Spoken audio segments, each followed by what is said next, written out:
Good morning, students of class 7th. A warm welcome to you all again in the Takshila Model School online YouTube classes. And this is Neha, your social science teacher. Students, in the previous lecture, we are covering the chapter number 4 of history, the Mughal Empire. And the topic we have covered in previous lecture is Akbar's reign of Mughal Empire. And in today's lecture, we will cover the topic of Jahangir, Shahjahan and Aurangzeb reign of Mughal Empire. So first of all, open page number 32 in your books. I think students, now you all have opened page number 32 in your books. There is a paragraph of Jahangir given on page number 32. So जब अकबर की death हो गई थी 1605 में, तब जहांगीर जो कि अकबर का बेटा है उसको थ्रोन मिल गया था, गद्दी मिल गई थी. तो जहांगीर का जो कंप्लीट नेम है वो है Nur ud-din Muhammad Jahangir. Ascended the Mughal throne after Akbar's death in 1605. Jahangir का मतलब है वर्ल्ड कॉन्करेंट, मतलब पूरी दुनिया पर जिसने कब्जा कर लिया उसका मतलब होता है जहांगीर. जहां मीन्स वर्ल्ड एंड गीर मतलब कॉन्करर. जहांगीर एक बहुत ही सक्सेसफुल, कामयाब और बेनेवोलेंट, काइंड हार्टेड मैन था. बहुत बड़े दिल का इंसान था. ही रूल द एम्पायर, इसलिए उसने अपनी शांति और समृद्धि से उसने अपना एम्पायर को उसका बढ़ता चला गया. काफ़ी लैंग्वेजेस का मास्टर था वो, बहुत अच्छा प्रशासन संभालता था और उसकी देखरेख में मुगल एम्पायर और भी ज़्यादा मजबूत होता चला गया. जहांगीर ने मेवाड़ पर अटैक किया और 1615 में मेवाड़ के साथ एक समझौता कर लिया कि मेवाड़ पर जो मेवाड़ के राजा उनका भी राज्य होगा और हमारा भी राज्य होगा. तो समझौते में ये पीस ट्रीटी साइन हो गई 1615 के बीच में, मुगल्स और मेवाड़ के बीच में. जहांगीर एक टॉलरेंट रूलर था और वो हर धर्म को तवज्जो देता था. वो ये नहीं कि सिर्फ इस्लाम, मुस्लिम है तो इस्लाम को ही मानना, लेकिन नहीं, वो हर धर्म के लोगों को, हिंदूज की तरफ वो टॉलरेंट था. लेकिन सिख्स के साथ उसके रिलेशंस कुछ अच्छे नहीं थे. क्यों नहीं थे सिख्स के साथ उसके रिलेशंस? क्योंकि सिखों के जो गुरु थे, गुरु अर्जुन देव, उसने उसी के जहांगीर के ही एक दुश्मन को पनाह दी थी अपने यहाँ, जिसका नाम था खुसरो. तो खुसरो जो जहांगीर का दुश्मन था, उसको पनाह देने पर सिख गुरु अर्जुन देव को जहांगीर ने फांसी दे दी थी, मार डाला था. तो ही वॉज फेमस फॉर, और जहांगीर फेमस था अपने चेन ऑफ जस्टिस के लिए. ये चेन ऑफ जस्टिस उसके महल के बाद उसकी लटकी हुई होती थी. एक बहुत बड़ा चेन लटका हुआ था. इस गोल्डन चेन को कोई भी खींचता था, जिसको भी न्याय पाना होता था, राजा से मिलना होता था, न्याय पाना होता था, तो वो याचना करनी होती थी, पिटीशन डालना होता था, तो वो इन बेल्स को रिंग करते थे और राजा को पता चल जाता था कि अब मेरी प्रजा में इस इंसान को ज़रूरत है, जस्टिस चाहिए. तो वो अपने चेन ऑफ जस्टिस के लिए बहुत फेमस था. उसके टाइम में एग्रीकल्चर, खेतीबाड़ी ने, कॉमर्स में, व्यापार में, इंडस्ट्रीज़ में, उद्योगों में बहुत सारा फ्लरिश किया, मतलब बहुत ही खुशहाल हो गई ये सभी चीज़ें. जहांगीर ने मैरिड नूरजहां को टाइटल दिया गया था. असल में उसका नाम था मेहर-उन-निसा. तो मेहर-उन-निसा से जहांगीर ने शादी की, लेकिन वो नूरजहां का जो नाम है, लाइट ऑफ द वर्ल्ड, उसको टाइटल दिया गया. पूरी दुनिया भर की रोशनी, नूर का मतलब लाइट एंड जहां मीन्स वर्ल्ड, तो लाइट ऑफ द वर्ल्ड के नाम से उसको नवाजा गया, क्योंकि वो बहुत ही ज़्यादा ताकतवर थी. उसके फैसले ऐसे होते थे जो कि आदमियों जैसे फैसले हों. बहुत ही ज़्यादा स्टेबल थी और ऐसा माना जाता है कि एक बार उसने टाइगर को भी मार डाला था. तो नूरजहां के इतना ज़्यादा टैलेंटेड होने पर, इतना ज़्यादा इंटेलिजेंट होने पर, तो जहांगीर था वो हर एडमिनिस्ट्रेटिव मैटर्स में, हर प्रशासन के किसी भी काम में पहले नूरजहां से एडवाइस लेता था और फिर उसकी एडवाइस पर काम करता था. देखते ही देखते जहांगीर को जब लगा कि नूरजहां बहुत अच्छा काम कर रही है और उसके डिसीजंस बहुत अच्छे होते हैं, तो नूरजहां ने पूरा का पूरा एडमिनिस्ट्रेशन, पूरा का पूरा महल का सारा प्रशासन का काम नूरजहां को सौंप दिया. नूरजहां ने अपने रिलेटिव्स को, अपने रिश्तेदारों को बहुत ही हाई रैंक्स पर दरबार में नौकरी दी. उसने कई सारे फरमान यानी ऑर्डर्स निकाले और अपने नाम से सिक्के भी मिंट करवाए, जिस पर उसके नाम लिखा होता था जिन सिक्कों पर, और उसकी पोर्ट्रेट, उसका फोटो हुआ करता था। तो वो एक इफेक्टिव पॉलिटिकल पावर गेन कर चुकी थी मुगल एम्पायर में।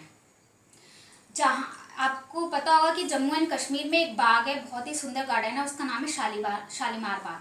तो शालीमार बाग जो है वो जहांगीर ने बनाया था, और किसने उसको असिस्टेंस दिया था, मतलब किसने मदद की थी, वो नूरजहां ने ही की थी। जहांगीर के टाइम में 1615 में सर थॉमस रो, जो कि ब्रिटेन से आए थे, इन्होंने मुगल एम्परर से, जहांगीर से यानी कि परमिशन लिया कि क्या वो उनके देश में ट्रेड कर सकते हैं ब्रिटेन से ले। तो जहांगीर ने उनको परमिशन दी भी, और उन्होंने कहा कि आप सूरत से ट्रेड कर सकते हो, गुजरात हमारा कोस्टल एरिया है, वहाँ से आप ट्रेड कर सकते हो। लेकिन जहांगीर का वो डिसीजन बहुत ही ज़्यादा गलत हुआ, क्योंकि देखते ही देखते उन्होंने ब्रिटेन के से ट्रेड करते करते ब्रिटिशर्स ने हम पर राज ही कर लिया। लेकिन अब जहांगीर के बारे में पढ़ते हैं कि जहांगीर को आर्ट्स का बहुत, मतलब कला के प्रति उनको बहुत अच्छा रवैया था। लिटरेचर के उनको बहुत, पोएम पढ़ना और आर्किटेक्चर, बिल्डिंग्स बनवाना, इनका काफ़ी, नेचर लवर भी थे वो। उन्होंने वो इतने सारी लैंग्वेजेस के मास्टर थे, तो उन्होंने अपनी बायोग्राफी यानी ऑटोबायोग्राफी खुद ही लिखी, दैट इज तुजुकी ई जहांगीरी। जहांगीर की डेथ 1627 में हुई, क्योंकि वो बीमार हो गए थे और इसलिए उनकी 1627 में डेथ हो गई। उनका जो मैग्निफिसेंट टॉम्ब यानी उनका शरीर जहाँ पर दफनाया गया है वो है शाहदरा, जो कि आज के टाइम में पाकिस्तान है। जहांगीर ने एक सिटी बसाई थी अपने ही नाम पर। उस सिटी का नाम, उस शहर का नाम क्या था? जहांगीराबाद, जो आज के टाइम में ढाका के नाम से जानी जाती है। ढाका क्या है? बांग्लादेश की कैपिटल है। तो पहले तो बांग्लादेश था ही नहीं, पहले तो पूरा बंगाल ही था। तो उस बंगाल में से जो ढाका आज के टाइम में जानी जाती है, उसको जहांगीर ने बसाया था अपने ही नाम से, जहांगीराबाद। तो अब पढ़ते हैं, जब 1627 में जहांगीर की डेथ हो गई तो रूल आया शाहजहां का। शाहजहां ने 1628 पर गद्दी संभाली और ये 5th मुगल एम्परर थे। तो शाहजहां का मतलब क्या है? शाह मीन्स एम्परर और जहां मीन्स वर्ल्ड, तो emperor of the world is Shahjahan. Shahjahan के रूल में, शाहजहां के वक्त में मुगल एम्पायर में जितनी प्रोस्पेरिटी हुई, जितनी खुशहाली आई, उतनी और किसी भी राजा के टाइम में नहीं आई। इसलिए इस एज को, शाहजहां की जो रीन है, उस एज को कहा जाता है golden age of Indian architecture, क्योंकि उसको कलाओं से बहुत ही ज़्यादा प्यार था और उसको बिल्डिंग्स, मॉन्यूमेंट्स बहुत पसंद थे। उसने ऐसे ऐसे मॉन्यूमेंट्स दिए, हाँ, बनाए हमारे इंडिया में, जो आज भी बहुत संभाल करके हमारी कल्चरल हेरिटेज के रूप में सरकार उनको प्रिजर्व कर रही है। जैसे पहला तो यही है ताजमहल, वो 7 वंडर्स ऑफ द वर्ल्ड में से एक है, 7 अजूबा, दुनिया के 7 अजूबों में से एक ताजमहल है। और लाल किला, रेड फोर्ट भी शाहजहां ने बनवाया था। जामा मस्जिद दिल्ली में शाहजहां ने बनवाई थी, और बहुत सारे ऐसे ब्यूटीफुल मॉन्यूमेंट्स। तो आर्किटेक्चर का गोल्डन एज कहा जाता है शाहजहां के समय को। शाहजहां का ये जो काम है, ये बहुत ही सारी किताबें लिखी गई उनके काम पर, कि जैसे अब्दुल हामिद ने लिखी पाशानामा और शाहजहां नामा लिखी इनायत खान ने। शाहजहां एक बहुत ही बहादुर और सिपाही थे। उन्होंने यही चाहा और मुगल रूलर्स की तरह कि मेरा एम्पायर बढ़ता जाए, इसलिए उन्होंने धीरे धीरे अहमदनगर, राजपूत किंगडम्स जैसे कि बुंदेलखंड, बीजापुर, इन सब को डेक्कन में जितने छोटे छोटे किंगडम्स थे, गोलकोंडा, उन सब पर अपनी विजय ले ली और अब कैप्चर कर लिया और अपने एम्पायर को एक्सटेंड किया। शाहजहां एक स्टोन सुन्नी मुस्लिम थे, यानी कट्टर सुन्नी मुस्लिम। अब सुन्नी मुस्लिम कौन से मुस्लिम होते हैं? जो मुस्लिम्स बड़ी बड़ी दाढ़ी रखते हैं, रमज़ान के महीने में व्रत रखते हैं और अल्कोहल, शराब वराब नहीं पीते हैं। तो वो जो ऐसे मुस्लिम होते हैं जो प्रे बहुत ज़्यादा करते हैं अल्लाह की, तो उन्हें सुन्नी मुस्लिम कहा जाता है, कट्टर मुस्लिम कहा जाता है। तो शाहजहां के रूल में किसी भी तरीके की डिसरिस्पेक्ट इस्लाम के प्रति अगर कोई करता था तो उसको बर्दाश्त नहीं किया जाता था, उसको टॉलरेट नहीं किया जाता था। और तो और शाहजहां ने ये फरमान निकाला हुआ था कि कोई भी हिंदू, चाहे कितना ही अमीर हो, लेकिन मुसलमानों को जॉब पर नहीं रखेगा, वो उससे स्लेवली नहीं करवाएंगे मुस्लिम्स को। और हिंदुओं को ये भी इजाज़त नहीं थी कि मुस्लिम्स जो पहनते हैं उनको वही चीज़ हिंदू पहन सके। और जो पहले के पिलग्रिम टैक्स, जैसे कि मैंने कहा था सिर्फ हिंदुओं को अपने तीर्थ स्थल पर जाने के लिए टैक्स देना पड़ता था, लेकिन बाद में अकबर ने वो टैक्स, पिलग्रिम टैक्स और जजिया टैक्स अबॉलिश कर दिया था, ख़त्म कर दिया था। लेकिन इसने भी पिलग्रिम टैक्स हिंदुओं पर वापस लगा दिया और फिर वापस ले भी लिया, क्योंकि हिंदू नाखुश थे। एडमिनिस्ट्रेशन वेंट ऑन स्मूथली, तो ये पीसफुली इसका प्रशासन चलता रहा। काफ़ी ज़्यादा व्यापार भी हुआ, क्राफ्ट्समैन बहुत अच्छे थे इसके टाइम में। आर्टिस्ट, शाहजहां ने शादी की मुमताज़ महल से। मुमताज़ महल की याद में, मुमताज़ महल जब मर गई उनकी याद में उन्होंने ताज महल बनाया, जो कि एक क्राउनिंग अचीवमेंट है हमारे देश के लिए, हमारे देश की सभ्यता के लिए, वर्ल्ड हेरिटेज जो है हमारा। 1638 में उन्होंने अपनी कैपिटल आगरा को बदल करके दिल्ली बना दिया। तो दिल्ली की जिस जगह को अपना कैपिटल राजधानी बनाया उसका नाम ही अपने नाम पर रख दिया, जैसे शाहजहानाबाद।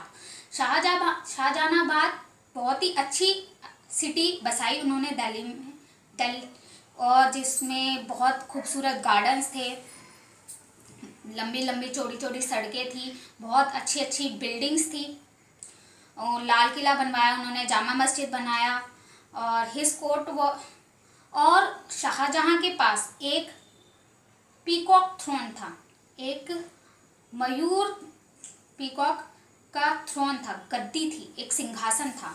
वो जो सिंहासन था मयूर का, उस सिंहासन को सोने का बना हुआ था वो सिंहासन। उस सोने के सिंहासन में बहुत ही प्रेशियस स्टोन्स लगे हुए थे, बहुत ही कीमती पत्थर चढ़े हुए थे, रूबीज, एमरोल्ड्स, डायमंड्स। तो शाहजहां बहुत, क्योंकि शाहजहां को इन्हीं सब चीज़ों का शौक था, आर्किटेक्चर का, बहुत अच्छी अच्छी बिल्डिंग्स का, पैसों का, वो इन सब पर बहुत सारा पैसा खर्च कर देता था। सितंबर 1657 में शाहजहां बीमार हो गया, क्योंकि उसके जो 4 बेटे थे वो गद्दी पाने के लिए आपस में झगड़ा कर रहे थे और पिता से लड़ाई कर रहे थे। तो लेकिन शाहजहां का जो तीसरा बेटा था वो था Aurangzeb.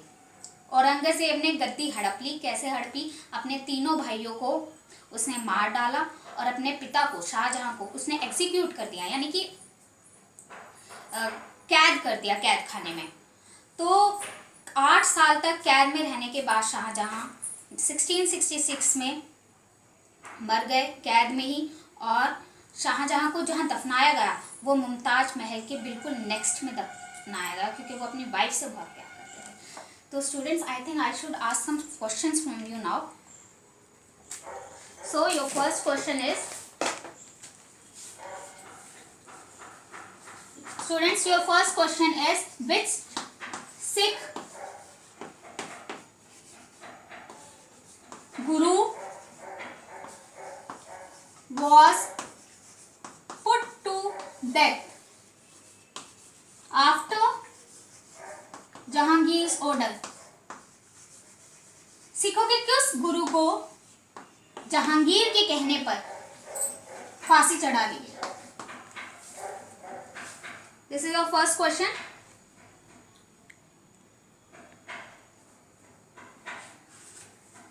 Students, your next question is,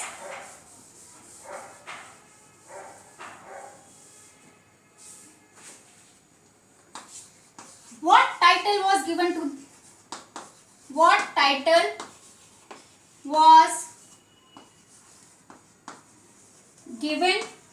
the wife of Jahangir? Jahangir की जो पत्नी थी मेहर-उन-निसा, उनको किस उपाधि से नवाजा गया, किस टाइटल से नवाजा गया? What title was given to the wife of Jahangir?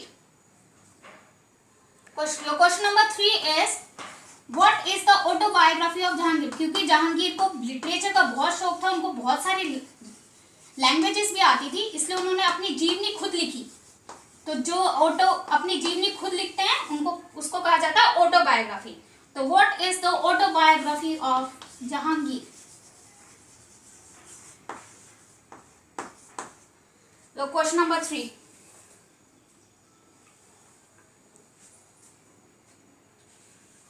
Students, your question number 4 is,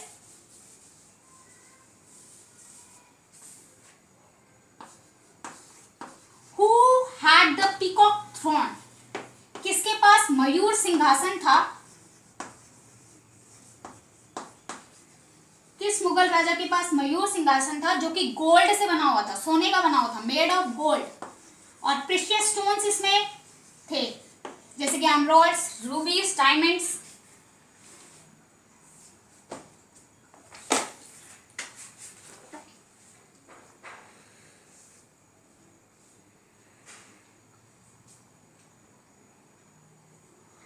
अब 1668 में जब 1658 में जब शाहजहां मर गए तो औरंगजेब ने खुद को ही डिक्लेयर कर दिया राजा, और औरंगजेब भी एक सुन्नी मुस्लिम थे, यानी वो इस्लाम को बहुत मानते थे। उनका ये मानना था कि इस्लाम ही मेरे राज्य में चलना चाहिए, बाकी और किसी वो टॉलरेंट नहीं था। Aurangzeb is not at all tolerant towards other religions, वो सिर्फ इस्लाम को ही तवज्जो देता था। इसलिए वो दिन में 5 बार प्रे करता था। म्यूजिक और डांस उसको बिल्कुल पसंद नहीं था, जो कि और मुगल रूलर्स को बहुत पसंद थे, लेकिन म्यूजिक और डांस इसको पसंद नहीं था। उसको ऐसा लगता था कि इस्लाम धर्म में इन सब चीज़ों की कोई जगह नहीं है। तो ये एक पहला ऐसा मुस्लिम एम्परर था जिसका फोरमोस्ट ड्यूटी थी, इसका पहला काम था इस्लाम को महत्व देना, तवज्जो देना और बढ़ावा देना, और इसलिए ये फोर्सफुली बाकी रिलीजन्स के लोगों को इस्लाम धर्म में कन्वर्ट करवा देता था। यानी हिंदुओं को, काफ़ी सारे हिंदुओं को उस टाइम पर औरंगजेब ने धर्म बदलवाया और उनको मुसलमान ही बनवा दिया। औरंगजेब इतना ज़्यादा वो था कि अपने फालतू खर्च नहीं करता था, और ना ही जो राज्य का पैसा था उसको अपने ऊपर खर्च करता था। वो अपने पैसा जो खर्च करता था अपने ऊपर, वो कैसे करता था? कमाता था उस पैसे को भी। फ्री टाइम में अपने मुस्लिम्स की जो कैप होती है वाइट कलर की, उसे स्टिच करता था और कुरान की कॉपीज़ बनाता था, और वो कुरान की कॉपीज़ और कैप्स को बेचता था और फिर अपने लिए पैसे कमाता था। इसको हिंदुओं से बहुत ही ज़्यादा नफरत थी औरंगजेब को, इसलिए उसने जजिया टैक्स और पिलग्रिम टैक्स फिर से री इम्पोज कर दिया हिंदुओं पर। हिंदुओं को बहुत सारे टैक्सेस पे करने पड़ते थे। मुस्लिम्स को व्यापार करने के लिए कोई भी टैक्स पे नहीं करना पड़ता था। इस औरंगजेब ने हिंदुओं के टेम्पल्स को तोड़ दिया था, हिंदुओं के स्कूल्स को तोड़ दिया था, हिंदू लोगों की हर जगह पर एंट्री रोक दी थी जो कि पब्लिक ऑफिसेस थे, यानी हिंदुओं को कहीं भी जाने की इजाज़त नहीं थी जो कि राजा के जगह होती थी। साथ जो हिंदुओं ने के टेम्पल्स उसने तोड़े, उस टेम्पल्स में जो मूर्तियां रखी हुई थी, औरंगजेब ने वो मूर्तियां सारी आगरा में पहुंचा दी, शिफ्ट करवा दी, और आगरा में जो मोस्क थे, मस्जिद थी, उन मस्जिद पर जाते वक्त जो सीढ़ियां बनती हैं, उस सीढ़ियों के नीचे दबा दिया गया हिंदुओं की उन भगवान की मूर्तियों को, ताकि हिंदू आवाज़ ना उठा सके। तो कि वो इतना ज़्यादा इनटॉलरेंट था हिंदुओं के लिए, तो हिंदुओं को बिल्कुल भी पसंद नहीं था वो, और उसकी सिखों से भी नहीं बनती थी। सिखों के गुरु तेग बहादुर को उसने मरवा दिया था, और गुरु गोविंद सिंह जो उस समय भी प्रचार कर रहे थे अपने सिख रिलीजन को फॉलो करवा रहे थे लोगों से, तो उनको भी उसने उनके साथ भी लड़ाई की, लेकिन उसका भी मेन मकसद ये था कि मैं इस्लाम को प्रमोट करूं और मुग़ल एम्पायर को बढ़ाऊं। तो उसने काफ़ी सारे राजपूत किंगडम्स को लड़ करके अपने अंडर ले लिया। लेकिन उसी समय में जब जहांगीर ये काम कर रहा था, अपने एम्पायर को बढ़ा रहा था, तब मराठास जो कि डेक्कन में है, वो बहुत ही ज़्यादा पावर में आ गए थे, क्योंकि छत्रपति शिवाजी उनके लीडर बन करके बाहर निकले, और छत्रपति शिवाजी ने ये कहा कि मैं दिल्ली पर मुग़लों का राज हटा दूंगा, मैं मुग़लों को यहाँ शासन नहीं करने दूंगा अपने देश पर। तो ये जो लड़ाइयाँ औरंगज़ेब ने लड़ी इतनी सारी, इन लड़ाइयों में बहुत सारा पैसा खर्च हो जाता था और राज्य की शांति भी भंग हो जाती थी। काफ़ी सारे मॉन्यूमेंट्स बनवाए, लेकिन वो मॉन्यूमेंट्स भी जैसे शाहजहाँ को तो ब्यूटीफुल मॉन्यूमेंट्स बनाने का वो था, मतलब आर्किटेक्चर अच्छा होना चाहिए, जैसे ताजमहल और रेड फोर्ट। लेकिन जो औरंगजेब था वो सुन्नी मुस्लिम था, कट्टर मुस्लिम था। वो अगर पैसे लगाता भी था तो सिर्फ मॉस्क पर ही लगाता था। तो वो मॉस्क काफ़ी सारे बनवाए उसने एक बादशाही मॉस्क बनाया लाहौर में, जो कि आज भी 5वीं बड़ी मस्जिद है पूरे दुनिया भर में। अपने समय में उसने बहुत सारे पॉलिटिकल और रिलीजियस मोटिव्स पर डिस्कशंस किया और काफ़ी सारे डिसीजंस भी लिए। उस जब वो देख रहा था कि डेक्कन में बीजापुर और गोलकोंडा उसने एनेक्स कर लिया, मतलब कि कब्जे में कर लिया है, तो वो मराठास को हराने के लिए अहमदनगर पहुंचा। अहमदनगर जब मराठास को मात देने के लिए पहुंचा तो वो वापस दिल्ली नहीं जा पाया। वो वहीं पर, क्योंकि मराठास काफ़ी ज़्यादा पावरफुल हो गए थे तब, और वो अहमदनगर में ही 1707 में मर गया। वो वापस दिल्ली भी नहीं जा पाया क्योंकि उसने बहुत सारी लड़ाइयाँ की, हिंदुओं से उसकी बनती नहीं थी, इसलिए उसका जो एम्पायर था वो बहुत ही ज़्यादा क्रम्बल था, लड़कर आता एम्पायर था। तो उसका जो उसके बाद में जो सक्सेसर्स आए उसके, वो मुगल एम्पायर को नहीं संभाल पाए। तो उसके समय में जो सरकार थी वो भी अच्छी नहीं थी। तो ऐसे देखते देखते औरंगज़ेब लास्ट वो मुगल एम्परर था जो कि मुगल रूल को जिसने आगे एक्सपैंड किया। इसके बाद जो सक्सेसर्स आए वो मुगल एम्पायर को एक्सपैंड नहीं कर पाए, और देखते ही देखते मुगल एम्पायर का पतन होना स्टार्ट हो गया, डिक्लाइन होना स्टार्ट हो गया। Now I think I should ask some more questions from you. The question number 5 is, students,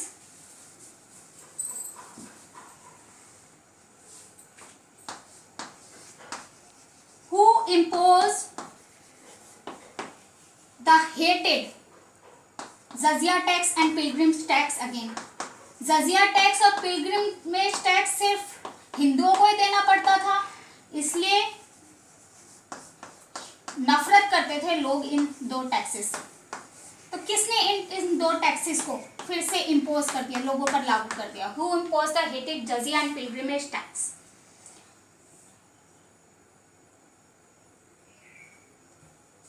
again दोबारा किसने इम्पोज किया? Aurangzeb. Who was the leader of Marathas? Deccan में बहुत ही स्ट्रॉन्ग लीडरशिप क्रिएट हो रही थी, किस लीडर के under? Who was the leader of Marathas? Marathas का नेतृत्व किसने किया? जिन्होंने ये कहा कि अब मैं और ज्यादा मुगलों का रूल हमारे देश पर नहीं चाहूंगा। तो students, this is all for today, and in the next lecture we will cover the complete syllabus of this chapter, and so thank you and have a nice day.